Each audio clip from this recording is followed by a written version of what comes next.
여러분 안녕하십니까? 라디오 오늘 강재입니다. 봄 기운 탓일까요? 아니면 백신 접종 시작으로 경계심이 풀린 탓일까요? 오늘 0시 기준 국내 신규 코로나19 확진자가 다시 400명대를 기록했습니다. 기온이 올라가면서 억눌렸던 마음이 풀리며 보복 소비 현상이 뚜렷하게 나타나고 있는 건데요. 덕분에 백화점과 쇼핑몰, 관광지로 많은 사람이 몰리고 있고요. 각종 사업장, 동호회, 지인 모임, 게다가 등교 수업까지 이루어지면서 4차 대유행이 임박했다는 경고음까지 들리고 있습니다. 하지만 아랑곳하지 않는 모습이죠. 최근 정치권에서도 5인 이상 집합 금지, 방역수칙을 위반하고 모임을 가져서 전현직 국회의원이 비판을 받고 있는데요. 큰 둑이 허물어지는 것도 작은 구멍에서부터 시작이 됩니다. 많은 전문가가 이달 말이나 다음 달 초에 4차 대유행을 경고하고 있습니다. 경계심 허물어뜨리지 말아야겠습니다. 3월 9일 화요일 라디오 오늘 광고 듣고 시작합니다. 무공해 고원에서 자란 프리미엄 돼지고기. 고고고 고원돈, 고기는 고원돈, 육즙 가득 고원돈 암돼지. 맛있다. 고고고 고원돈, 고기는 고원돈, 부드러운 고원돈 암돼지. 무공해 고원에서 자란 프리미엄 고원돈 암돼지. 비즈니스 신세계로 가는 길 알려줘. 구리도시공사가 민관합동사업으로 선보이는 지식산업센터 휴벨라인으로 안내합니다. 경춘선 별내역 8호선 연장부와 GTX B노선 추진해 트리플 역세권 전층 층고 6m라며. 자, 성공 향해 출발. 시공 신세계건설 문의 1544-6008. 자, 따라해보세요. 이카운트 ERP 4만원 회계관리, 이카운트 ERP 4만원 재고관리, 이카운트 ERP 4만원 생산관리. 사업 성공 함께해요. 이카운트 ERP의 모든 기능을 월 4만원에 드립니다. 이카운트 가입비 부가세 별도. 남북경제협력의 허브 파주 센트럴밸리. 파주시 대규모 희망 프로젝트 중 1단계 파주 센트럴밸리. 역세권의 프리미엄이 더해진 세대를 이어갈 미래 가치가 완성되는 곳. 사업용지 분양 문의 1522-0844. 시공 현대 엔지니어링. 3월 9일 화요일 라디오 오늘 내용 소개해드릴게요. 일부 경희사이버대 최영일 교수와 함께하는 한 주간의 시사 이슈 알아보는 최영일의 시사 따라잡기 준비가 돼 있습니다. 2부 이슈 오늘에선 최근 환경운동연합의 공동대표로 선출이 됐죠. 지역의 환경운동가가 전국 단위의 시민단체 대표가 된 건 굉장히 드문 일인데요. 안동 환경운동연합 김수동 상임대표 연결해서 자세한 이야기 나눠보겠습니다. 라디오 오늘 생방송 놓치신 분들은 안동 MBC 유튜브로도 다시 들으실 수 있습니다. 많은 애청 바랍니다.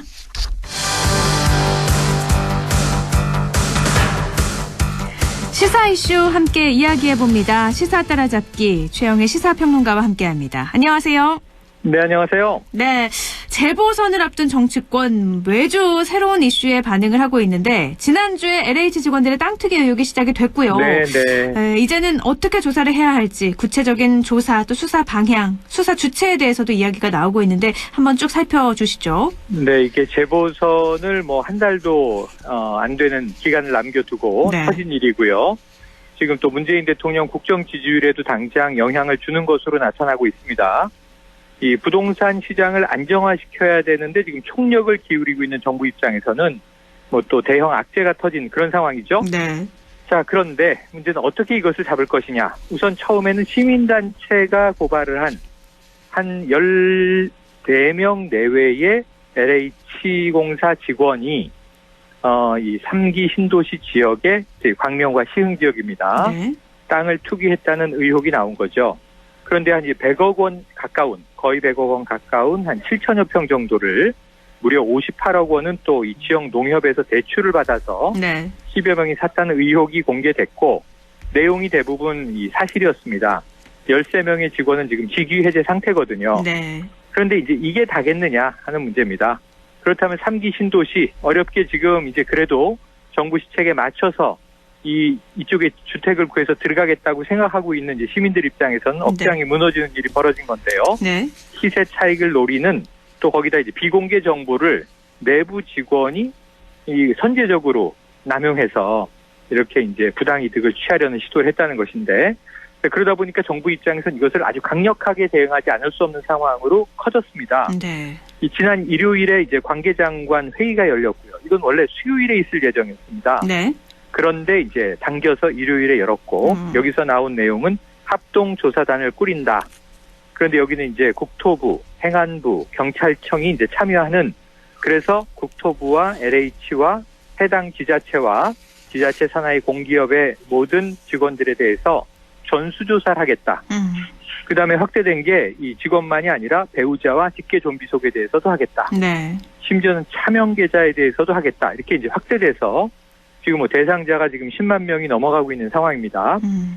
1차 우선 직원 본인들에 대한 조사는 내일 발표 예정이에요. 네네. 합동조사단. 네. 그런데 여기 이제 야권의 비판이 바로 또 터져 나온 겁니다. 뭐냐면은 이게 국토부는 조사를 받아야 되는 해당 부처 아니냐. 근데 이 국토부가 합동조사단에 들어가 있다는 건 면죄부 주겠다는 거를 애초에 표현하고 있는 거 아니냐. 네. 고양이에게 생선을 맡겨라 하는 비판이 나온 거죠. 네. 이 조사 결과 어떻게 신뢰할 수 있냐 이런 목소리가 그래서 나오는 그렇습니다. 거고요. 네. 그러다 보니까 이제 월요일이 돼서 정세균 국무총리가 이제 두 번째 특단의 조치를 내놓습니다. 이 합동조사단은 조사를 하는 것이고요. 네. 조사뿐만이 아니라 아예 수사로 돌입하겠다. 그래서 특별수사본부 설치를 지시합니다. 네. 이거는 이제 이 경찰청 이 올해 새롭게 신설된 국가수사본부 내에 바로 이 LH 직원들의 땅 투기 의혹을 발본색원하기 위한 특별수사본부가 설치가 되는 거고요. 그런데 경찰권으로는 지금 한계가 있는 게 이게 돈이 오간 문제, 거래 문제들이 들어있기 때문에 네. 이런 경우에는 이제 거래 내역 계좌 추적이라든가 또는 탈세 여부 등등을 봐야 되잖아요. 그렇죠. 그래서 여기는 국세청도 가세하고 금융위도 가세하는 것으로 특별수사본부가 확대해서 이제 짜여졌습니다. 네. 문재인 대통령의 지시도 같은 날 나왔어요.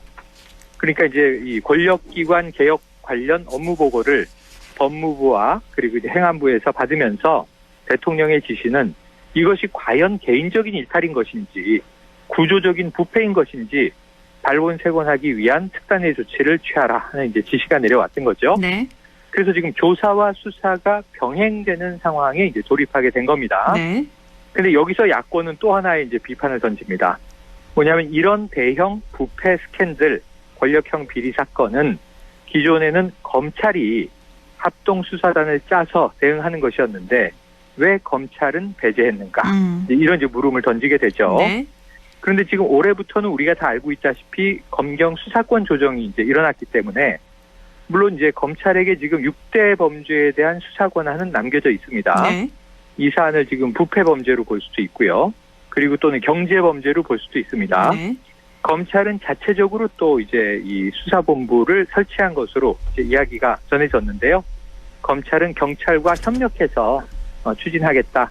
그리고 오늘 나온 소식을 보면 특별수사본부 내에 이 검찰의 검사, 해당 수사에 대한 노하우를 가지고 있는 검사들을 파견하는 것으로 이야기가 네. 나왔어요. 네. 그래서 사실상은 검경 협력 수사가 될 텐데 기존에는 이제 검찰이 수사 지휘권을 가지고 있었기 때문에 검찰 주도의 수사였다면 이번 경우에는 이제 경찰 주도의 수사라고 하는 점이 기존과는 상당히 좀 다른 점이 될 것 같고요. 이 검경 수사권 조정에서 경찰 국가수사본부가 대형 사건을 수사하는 첫 번째 시험대에 오른 셈이 됐다. 네. 이런 이 전망이 나오고 있어서 네. 경찰의 어깨는 상당히 무겁습니다. 정리를 해보면 합동수사본부가 구성이 됐고요. 경찰이 네. 수사를 시작을 해서 이제 검찰에 어떻게 보면 지원을 받으면서 서로 유기적으로 협력하라는 건데 이게 과연 잘 될지 말처럼 될까 싶기도 한데 이런 맞습니다. 와중에 지난주에 사퇴한 윤석열 전 총장이 LH 관련한 인터뷰를 냈어요. 네. 아유, 지난주에 뭐 엄청났죠? 네. 사실은 이게 이 사흘 연속 윤석열 데이가 돼버렸는데요. 이렇게 이제 사직으로 끝날 줄은 처음에 몰랐죠. 이렇게 빨리 할 줄은 몰랐죠. 네. 이렇게 또 속전속결할 줄도 몰랐고요. 네. 처음에는 이제 중수청, 중대범죄수사청을 만들어서 검찰이 지금 가지고 있는 6대 범죄에 대한 수사권도 완전히 분리해서 다른 전문기관으로 빼내겠다. 이게 여당 의원들의 이제 법안 발의 내용입니다. 네. 그런데 이제 윤 총장이 여기에 반기를 들었죠. 지금 검찰개혁의 중요한 이제 수순을 수사와 기소의 분리, 이렇게 이제 우리가 알고 있는데, 윤 총장은 아니다. 수사와 기소를 분리하면 안 된다. 수사라고 하는 것은 기소의 준비 단계에 해당하는 것이고, 유기적인 것이다. 네. 이걸 분리하게 되면 검찰이 그럼 앞으로 이제 주요 소송에서 줄 무죄를 이제 용인하게 될 것이다. 문제가 있다. 그래서 이것은 반부패 역량을 후퇴시키는 일이고 그 피해는 오롯이 국민이 질 것이다. 이런 처음에 이 특정 신문사와의 인터뷰를 했어요. 네. 인터뷰를 해서 파장이 큰, 이거는 여당이 추진하는, 중수청 설치에 현직 검찰총장이 반대하네? 하는 이제 논란이 일던 와중에 다음날 대구 고검을 찾았죠. 네. 근데 대구 고검에서 아주 작심 발언을 더 세게 내놨죠. 검수완박, 부패완판. 네. 검찰 수사권의 완전 박탈은 부패 완전 판치는 세상을 만드는 일이다.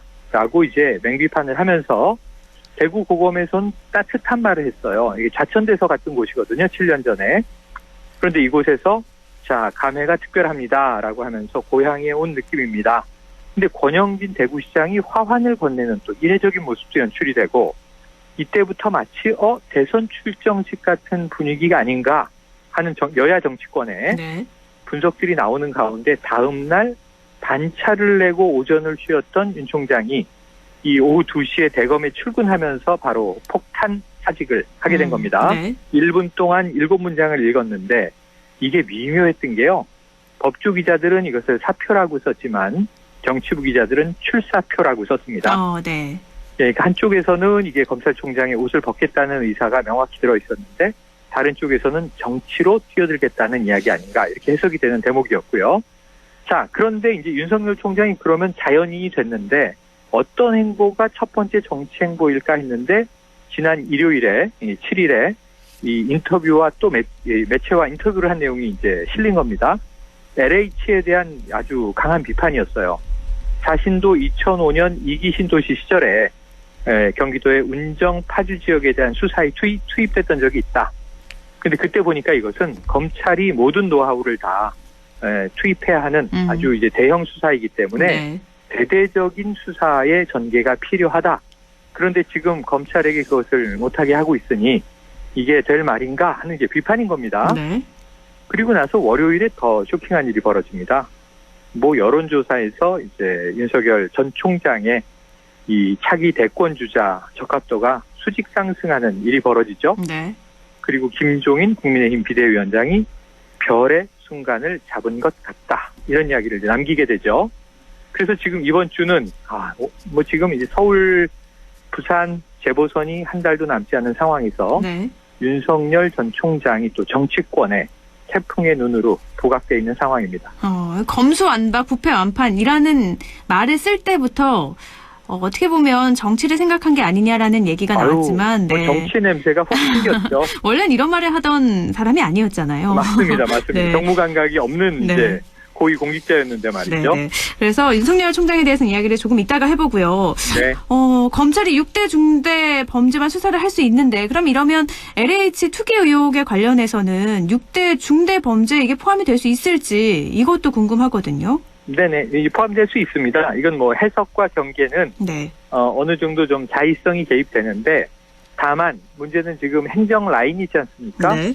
행정부의 이제 수반인 대통령 또 이제 내각을 이제 이끌고 있는 수반인 국무총리 모두 다 일단은 국가수사본부를 중심으로 특별수사본부의 설치와 네. 아주 조속한 수사를 지시했기 때문에 이건 검찰이 독자적으로 검찰 우리는 뭐 경찰을 배제하고 가겠다 이렇게 할 수는 없는 내용이고요. 네. 지금 검찰은 또 게다가 총장이 없는 상황 아니겠습니까? 네. 그렇다면 현재 조남관 검찰총장 직무대행이 자, 검찰이 하겠습니다 하는 내용을 뭐 법무부나 혹은 정부와 이제 소통을 해서 뭐 이관받아 올 수는 있겠지만 지금 이제 그럴 수 있는 여력은 아닌 것 같고요. 네. 오히려 이제 이 총장이 자리를 떠난 이후 검찰 내부는 약간 좀 동요가 있습니다. 윤 총장이 저렇게 결정한 걸 지지할 수밖에 없다. 충분히 이해되지 않느냐 하는 검사들도 있는 거고요. 하지만 임기를 채우면서 끝까지 우리와 함께 싸워줬어야 하는 거 아닌가. 결국은 자기 정치하는데 검찰 조직을 이용해 먹은 거 아닌가 네. 하는 또 검사들도 일부 있고요. 네. 그래서 이제 좀 스산한 상황인데 그래서 어제 이 전국 고검장 회의가 열렸습니다. 전국 이 고등검찰청을 이제 이끌고 있는 고검장, 검사장급들이 이 사실은 지난해 7월에 추미애 장관 시절에 한번 고검장 회의가 있었고 네. 이게 반년 만이에요. 근데 오전 10시 반부터 거의 5시간 가까운 회의를 했어요. 근데 뾰족한 결론은 정해지지 않았고 하나는 중수청에는 원칙적으로 반대한다는 입장이 나왔고요. 네. 하지만 앞으로는 검찰 내부의 의견을 전할 때 지금처럼 뭐 언론에 대고 입장문을 낸다든가 또는 뭐 검찰 내부 통신망인 이플러스에 뭐 이제 불만의 글을 막 이제 쏟아냈는데 이게 언론에 보도된다든가 하는 방식은 국민들의 눈에 자칫 검찰의 조직 이기주의로 비칠 수가 있다. 그렇기 때문에 앞으로는 절차적인 과정을 거쳐서 네. 정제된 검찰의 입장을 공식적으로 내도록 하겠다. 이런 결정이 어제 나왔습니다. 네. 검찰의 언행은 좀 이제 상당히 신중해질 것 같아요. 차기 총장으로 누가 결정되느냐에 따라서 검찰 조직의 수습의 이제 완급 여부는 조금 차이가 있을 것 같습니다. 하지만 몇 명 하마평이 오르고 있는데 결국 문재인 정부의 마지막 검찰총장이라면 아무래도 이제 검찰 개혁에 동의하는 인물이 아닐까 싶은데요. 이번에 검찰총장이 세워지면 임기는 2년이기 때문에 현 정부 이후 차기 정부까지도 이어지는 검찰총장입니다. 근데 이어질 수 있을까요? 그게 이제 임기 보장을 네. 차기 대통령이 얼마큼 할 것이냐에 네네. 따라 다르고 네. 정권이 교체되느냐, 재창출되느냐, 또 어떤 이제 행정부가 들어오느냐에 따라서 이제 당연히 달라지겠죠. 그런데 그럼에도 불구하고 총장이 눈치가 있어서 아이고 이 정부에서 나는 총장 못하겠다라고 하면은 사의를 표하면 교체가 되겠지만 네. 임기를 내가 지키겠노라 하면 지금 윤석열 총장에게서 본 것처럼 또 버티는 수가 없는 겁니다. 그래서 지난 박근혜 정부 때는 이제 최동욱 총장이 권력기관 대선 개입에 대한 수사를 막 드라이브를 거니까 사실은 엉뚱하게 혼외자 문제가 언론에 터지면서 사실상 찍어낸 게 아니냐 이런 비판을 받지 않았습니까? 네네. 그러니까 이제 또 몰아내려고 해도 논란은 터지는 것이죠. 그래서 이제 이번에 검찰총장의 이제 후임 선임이 제일 중요한 문제가 돼 있고요.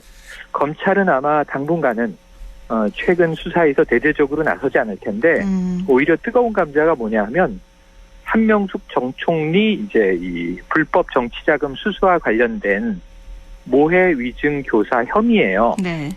검사가 이제 이 교도소에 있던 재소자 이 증인들에게 거짓 증언, 위증을 교사했다라고 하는 사건인데 이문정 검사는 이거 수사하겠다고 벼르고 있고요. 네.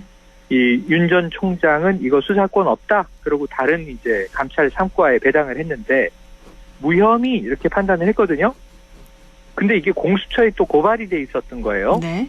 공수처에서 자체적으로 검토를 한 결과 자 수사와 기소를 대검이하라 그러고 대검으로 이첩을 했어요. 그러니까 무혐의를 내린 사건이 또 다시 돌아온 겁니다. 그런데 이게 공소시효가 3월 22일입니다. 이 내용이 매우 미심쩍은 사건이죠. 네. 그런데 이제 이 해당 모해 위증 교사를 했다는 검사가 윤 전 총장이 또 최측근으로 알려지고 있거든요. 그래서 검찰 조직 내부에서 참 뜨거운 감자고 복잡한 사건인데 아마 3월 말까지는 이런 등등 내부의 문제를 처리하기 위해서 LH에 대해서는 아마 경찰과 격돌하기는 어려운 상황이다. 이렇게 관측이 되고 있네요. LH 투기 의혹 관련해서는 그러면 3기 신도시 투기 조사 범위를 박근혜 정부로까지 확대하기로 했잖아요. 그래서 네네. 2013년 12월부터 조사한다는 맞습니다. 건데 이래서 또 너무 확대한 거 아니냐. 제대로 이거 짚어낼 수 있냐 이런 비판의 목소리도 나오고 있어요. 네, 이것도 묘하게 되고 있습니다. 사실은 이게 이번 정부에 들어와서 3기 신도시 입지를 정한 건데 네. 왜 엉뚱하게 전 정권까지 올라가는가. 네. 그런데 이제 이 신도시로 확정한 것은 이번 정부가 공급 대책을 내면서가 맞지만 이 지역들은 그동안 이런저런 이제 개발 구설이 있었던 곳이기 때문에 네. 이 공무원들의 이 구조적 부패냐 개인적 일탈이냐를 확인하기 위해서는 더 장기간을 이제 조사해봐야 한다라는 게 지금 합동조사단의 입장인데 야당은 당연히 물타기라고 또 비판을 하죠. 네. 이번 정부에서 벌어진 잘못을 또 변창흠 현재 국토부 장관이 LH공사 사장 시절에 벌어진 일이라 최근에 약간 직원을 또 두둔하는 듯한 발언 때문에 네네. 또 재사과도 그랬죠. 하고 지금 입지가 어려워져 있는데요. 네. 그래서 이제 야권은 웬 이제 전 정권까지 가느냐인데 이게 또 묘한 게 터져버렸어요. 지금 서울시장 후보로 국민의힘에서 낙점된 이 오세훈 후보 네. 지금 2008년 서울시장 재직 시절에 이 보금자리 부지를 결정하는데 자신이 상속받은 땅의 일부를 수용하면서 이게 셀프 수용을 건의하고 국토부에 본인이 또 사인하고 그래서 36억 원 정도의 이제 비용을 받았는데 네. 이게 주변의 같은 지역의 다른 땅 시세보다 비싸게 쳐서 받았다. 네. 그렇다면 이게 문제 아니냐라는 것을 민주당에서 지금 터뜨렸습니다. 네. 그래서 이제 오세훈 전 시장 현재 후보는 여기에 사실 상당히 반발하면서 SNS전이 오늘 오가고 있는 와중이거든요. 네. 근데 이게 어느 정도 팩트로 정리되면 뭐야 예전부터 이거 벌어져 왔던 일이야? 그러면 이제 개발 정보를 알고 있는 사람은 시장이든 직원이든 막당 투기했다는 거야? 이런 또 국민적인 공분이 커질 수가 있어서 그럴 수 있죠. 이 부동산에 대한 분노감이 또 여야 막론하고 번질 수가 있거든요. 네. 그래서 이런 문제에 대해서는 지금 이게 하루하루 새로운 소식 때문에 조금 우리가 신중하게 예의주시해야 하지 않는가. 물론 당연히 우리는 저 땅과 집에 대해서 이러한 이제 불공정, 특혜 시비, 투기 의혹 분노할 수밖에 없지만 일단은 그냥 이제 카더라 통신이나 가짜 뉴스보다는 조금 팩트가 확인되는 내용을 보면서 네. 우리가 여기에 대해서 조금 분노의 방향을 바로 잡아야 할 것 같습니다. 재보궐선거가 정말 얼마 남지 않았는데 네. 아까도 말씀하신 것처럼 조사 대상만 1차 하고 2만 3천 명 하고 배우자와 네. 직계 좀비손까지 하면 10만 명 이상이거든요. 맞습니다. 재보궐선거 전까지 조사가 가능할까 싶기도 한데요. 쉽지 않습니다. 지금 이제 내일 발표하는 게 말씀하신 2만여 명 우선 본인 직원의 문제인데요. 네. 뭐 이게 본인 이름으로 투기를 했다. 그럼 이게 정말 투자냐, 영문 모르고 뭐 혹은 필요에 의해서 산 땅이냐, 이걸 또 어느 정도 가늠을 해줘야 되는 거고, 그 다음부터가 수상해지죠. 네. 10일 이후에 지금 이제 조사는 이루어지고 있습니다만 배우자, 직계좀비속 혹은 지인, 차명으로까지 이루어진 부분들에 대해서 그래서 윤석열 전 총장이 이야기한 것이 상당히 좀 일리가 있는 부분은 뭐냐면 수사기법에 대해서 네. 직원, 가족, 지인, 뭐 차명 이렇게 확대해서 수사하는 게 아니라 역으로 딱 해당 부지의 땅들에 대한 등기의 명단이 있지 않습니까? 네네. 이 명단을 뽑아서 역추적을 해야 한다 이렇게 얘기를 했는데 경찰 수사본부에서도 당연히 그 방식을 취하고 있다. 결국은 다 잡아낼 것이다 이야기하고 있는데 투기의 전체 규모가 확인되고 이 안에서 형사처벌의 대상이 돼서 수사 의뢰가 되는 대상까지가 과연 적어도 뭐 이제 재판이야 한참 가는 걸 우리가 알고 있으니까요. 네. 적어도 뭐 기소 여부가 어느 정도 확정되는 데까지가 이제 4.7 재보선 전에 끝나겠는가. 근데 그렇게 돼야만 4.7 재보선 이전에 조금 시민들이 그 마음을 어느 정도 돌리거나 가라앉힐 수 있는 거 아니겠습니까? 그렇죠. 왜냐하면 지금 변창흠 장관은 이 대목에 있어서 지금 이 올 7월, 8월이면은 3기 신도시에 대한 사전 청약을 시작하겠다고 얘기하고 있어요. 네. 그런데 지금 신도시 계획을 다 그냥 무의로 돌려라. 이런 또 이제 좀 분노에 찬 목소리도 나오고 있는 상황이라. 네. 유권자들 나가서 뭐 이 서울 수도권 이제 시민들, 주민들, 국민들의 마음을 좀 가라앉히는데 남아있는 한 달이 채 안 되는 시간이 어느 정도 이제 여유 있는 시간인가, 부족한 시간인가. 이거는 한두 주 더 기다려봐야 될 것 같습니다. 말씀하신 것처럼 신도시 계획 철회해야 된다 이런 목소리가 점점 커지고 있는데 이거는 네. 가능하진 않겠죠? 가능하지 않죠. 문재인 네. 정부는 이제 주택 공급은 또 당장 필요한 일이기 때문에 네네. 이 안에서 이제 그래서 나온 이야기가 부당이득을 취한 것이 확인됐을 때 지금 처벌이 많이 좀 약하죠. 미비하다는 네. 이제 비판들이 있어요. 네. 징역도 있고 벌금도 있지만 이 직원들 인터뷰가 국민들을 더 분노하게 하는 건데 뭐 익명의 LH 직원 인터뷰들이 매체에 많이 실립니다만 뭐 우리 본 것보다 훨씬 많은 차익을 그러면 이제 정보가 눈앞에 있는데 이런 유혹에 누군들 넘어가지 않겠느냐 하는 얘기를 또 대놓고 해서 네. 이 공직의 이 어떤 그 윤리성, 태도가 너무 해이해져 있다. 모럴 해저드에 대한 비판이 나오고 있는데 말이죠. 그럼 이런 것을 발본색원 하려면 어떤 방법밖에 없느냐? 정세균 총리가 이 부당 이득이 확인되면 3배에서 5배로 추징하겠다라고 얘기를 했거든요. 네. 그래서 이런 부분들에 대해서 이게 실제로 실천되는 모습을 봐야 국민들의 마음이 조금은 가라앉지 않을까 싶습니다. 그렇게 된다면 특별법이 좀 제정이 돼야 될 텐데 어떻게 되는지는 그렇습니다. 지켜보고요. 네. 잠시 언급이 됐지만 윤 전 총장 검찰에서 나온 이후에 상당한 지지율을 보이고 있지 않습니까? 그렇습니다. 네. 어떻게 좀 분석이 될까요? 지금 정계 입문하는 것은 거의 확실시되고 있습니다. 네. 지금 많은 언론이 뭐 저를 포함해서 기자들이 네. 가장 궁금해하면서 이제 좀 배후를 파악하고 싶어하는 게 언제 정치를 결심했는가? 네. 언제부터였는가? 네. 뭐 애초부터는 아닐 거예요. 네. 대부분 검찰총장 취임할 때도 2년 전만 하더라도 정치 생각은 없고 정무 감각이 없다는 본인의 발언이 이제 진심으로 생각이 되는데 지난해 추미애 장관과 워낙 갈등을 일으킬 때 네.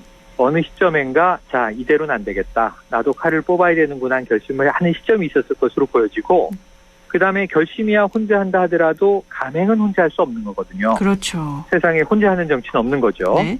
그렇다면 윤석열 전 총장 정치인이 아닌데 대권 주자 지지도가 뭐 엄청나게 나오던 시절에 누구로부터 멘토링을 받았을까? 이게 이제 제일 중요한 대목이에요. 네.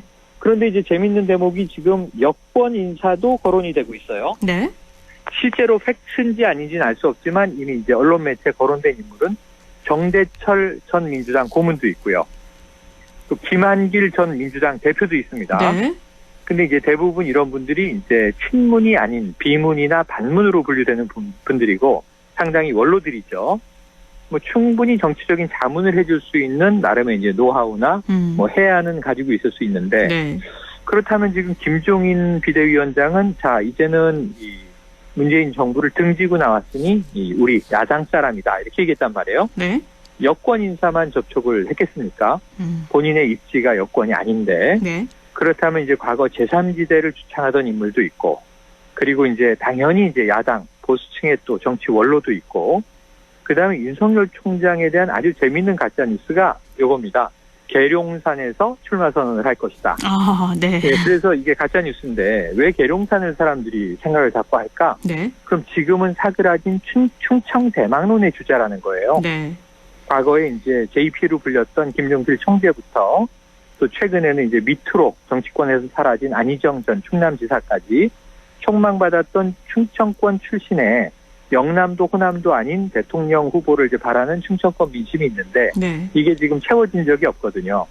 그런데 이제 공주 부여가 이 윤석열 전 총장의 고향이다 보니까 네. 충청 대망론의 불씨를 살렸다. 또 이런 이야기가 나오고 있어요. 네.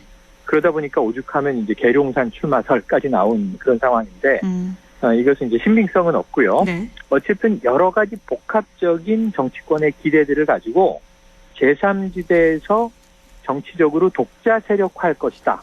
이 정도까지는 좀 어느 정도 잡혔죠. 예상 가능하지 네. 않나 싶습니다. 네. 하지만 국민의힘과 경합하면서 경쟁하면서 대권을 잡긴 쉽지 않거든요. 결국은 이제 민주당이 아니라면 그 반대쪽 사이드 이 적진에 있는 국민의힘과 손을 잡을 수밖에 없는데 그냥 입당하는 절차를 가져갈 것 같지는 않고 네. 자기의 정치적인 정책성과 이 정체성과 정당화를 위해서 이 중도 제3지대 독자 정치 세력화를 어느 정도 이룬 이후에 갈 텐데 그의 주변에 어떤 인물이 있느냐. 국민들이 이제 야권 지지층은 열광할 수 있어요. 하지만 이 열광이 대통령의 자질로 바로 이어질 수는 없거든요. 네. 지금 뭐 이 법치에 대해서 굉장히 엄중한 인물이라 하더라도 검찰주의자라고 비판하는 게 여권의 시각이고 야권에서는 아니다. 헌법주의자다. 뭐 이런 이야기를 하고 있는데 법 전문가인 건 맞지만 경제, 외교, 안보, 대통령의 숙제가 많지 않습니까? 그렇죠. 그러니까 그의 주변에 어떤 인물들이 포진해 있는가가 정치로 나아가는데 국민의 신뢰를 가늠하는 중요한 또 잣대가 될 것이기 때문에 이런 대목들을 앞으로 좀 우리가 지켜봐야 할 것 같습니다. 또 일각에서는 윤석열이 국민의힘과는 손을 잡지 않을 것이다. 중도층을 얼마나 잡느냐에 따라 달렸기 때문에 그렇게는 안 갈 것이다라는 목소리도 많던데요. 왜냐하면은 지금 한 가지 큰 숙제가 있죠. 국민의힘으로 간다면 그 안에서 국민의힘도 탄핵 문제가 참 뜨거운 감자였어요. 그렇죠. 탄핵에 찬성했던 이제 의원 전 의원과 탄핵에 반대했던 의원 전 의원이 내부에서 끊임없이 총질을 하고 있는 상황이었는데 네. 유승민 전 의원이 탄핵의 강을 건너야 한다. 근데 박근혜 전 대통령은 무고하다. 박근혜 전 대통령을 사면해야 한다. 이런 또 강성 보수 지지층이 일부 있거든요. 그렇죠. 이들에게는 윤석열 전 총장은 탄핵의 원흉이라고 할 수 있습니다. 네. 촛불 시민들에게는 탄핵의 또 히어로였죠.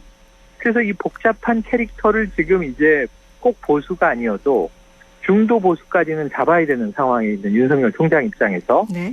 과거 탄핵에 있어서 박영수 특검에서의 자신의 역할을 어떻게 규정할 것이냐 하는 게 중요한 문제라 이 문제에 이제 우리가 천착하게 되면 이게 쉽게 이 국민의힘에 들어갈 수는 없는 또 입장이고 하는 것도 충분히 이해할 수 있는 대목인데 지금 정치 자문을 해주고 있는 인물 중에 윤 총장과 함께 이 탄핵 과정에서 호흡을 맞췄던 박영수 특검도 있다. 이런 이야기가 나오고 있어서 네. 그런 대목도 한번 앞으로 정말 팩트인지 확인해야 할 대목입니다. 다 사실로 밝혀진 건 없기 때문에요.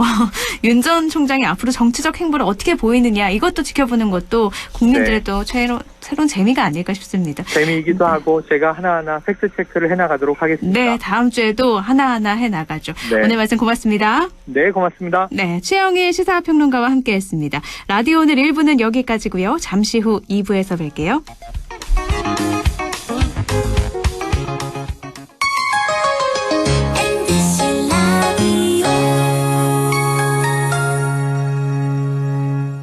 할인점보다 더 실속 있고 편의점보다 더 편리하게 살 수 있는 곳. 시장보다 더 정이 넘치고 백화점보다 더 품격 있는 곳. 이런 곳이 없을까요? 네, 우리 동네 우리 할인점 펀마트가 있습니다. 지난 25년간 항상 고객과 함께한 펀마트. 용상점, 자이점, 신용주점, 사천점에서 새롭게 고객님께 다가갑니다. 펀마트. 영화보다 더 감동적인 신이 있습니다. 코로나 최전선, 의료진의 영웅신. 발코니로 떠나는 우리 가족, 여행신. 선생님은 못 만나도 집에서 열심인 열공신. 국민 여러분께서 만들어낸 감동적인 신들입니다. 그리고 이제 모두가 기다려온 백신으로 해피엔딩 신을 보여줄 차례. 우리가 함께 만든 최고의 신들이 있어 대한민국은 반드시 코로나19를 이겨낼 것입니다. 공익광고협의회.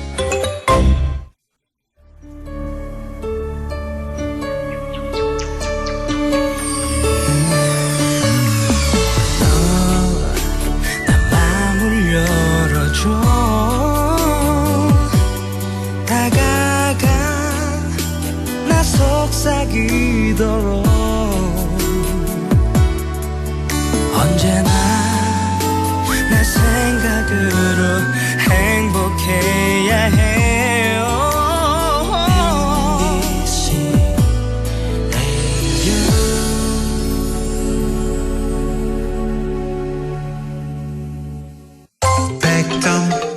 MBC MBC 라디오.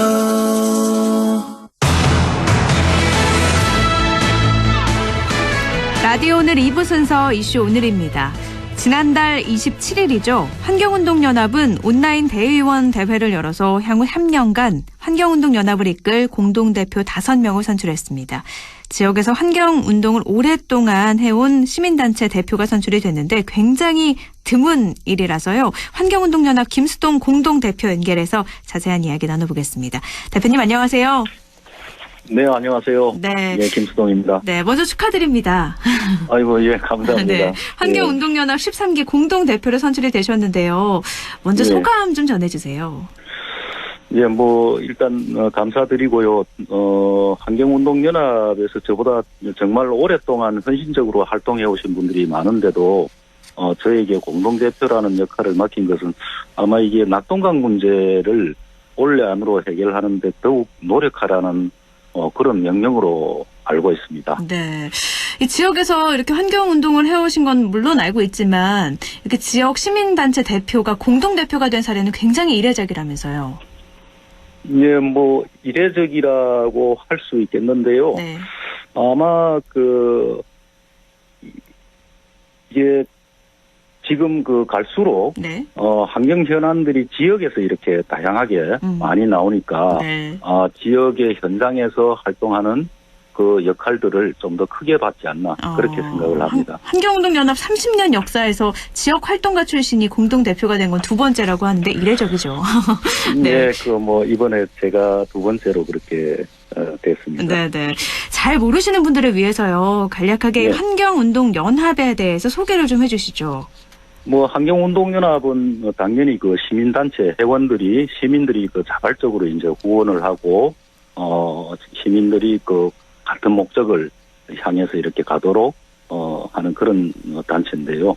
우리나라에 전국에 54개 조직이 있고, 네. 또 안동환경운동연합도 그 조직 중에 하나고, 사실은 안동환경운동연합은 이제 겨우 11년밖에 안 됐습니다. 생긴 지가.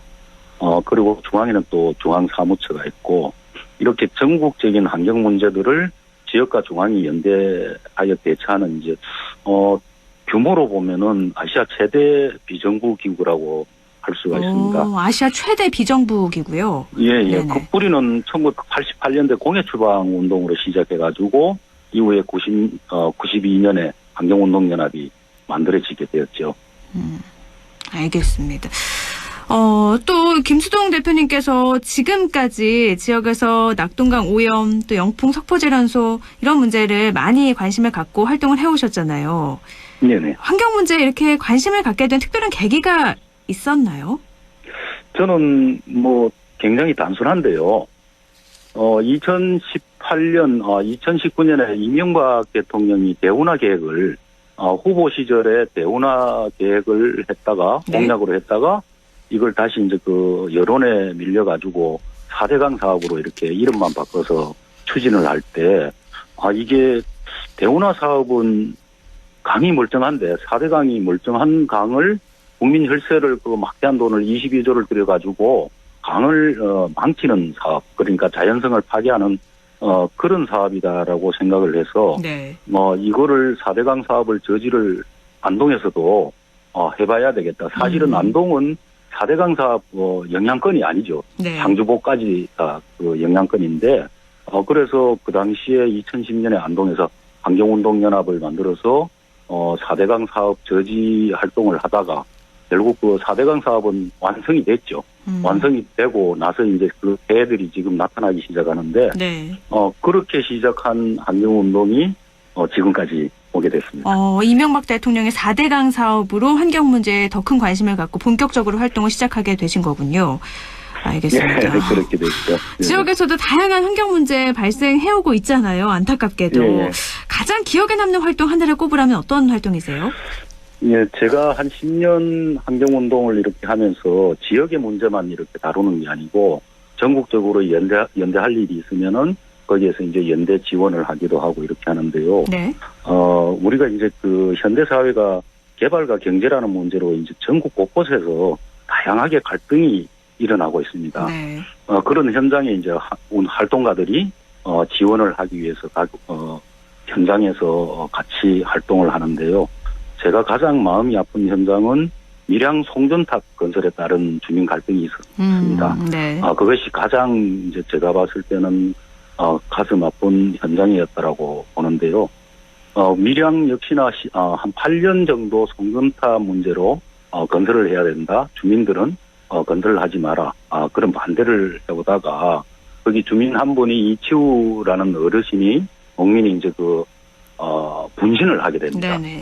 그 분신을 하게 되는 이유는 송전탑이 들어서게 되면은 아무래도 그때 이야기에 나오는 전자파 문제라든지 또는 이게 조망권의 문제라든지, 그러니까 내가 평생을 또는 대를 이어서 이렇게 농사를 지어오던, 말하자면은 내가 삶의 터전이 위협을 받는다라고 생각이 됐죠. 그래서 그때 그 이치우 어르신이 2013년에 분신을 하면서 이 사건이 전국적으로 이슈화되기 시작했습니다.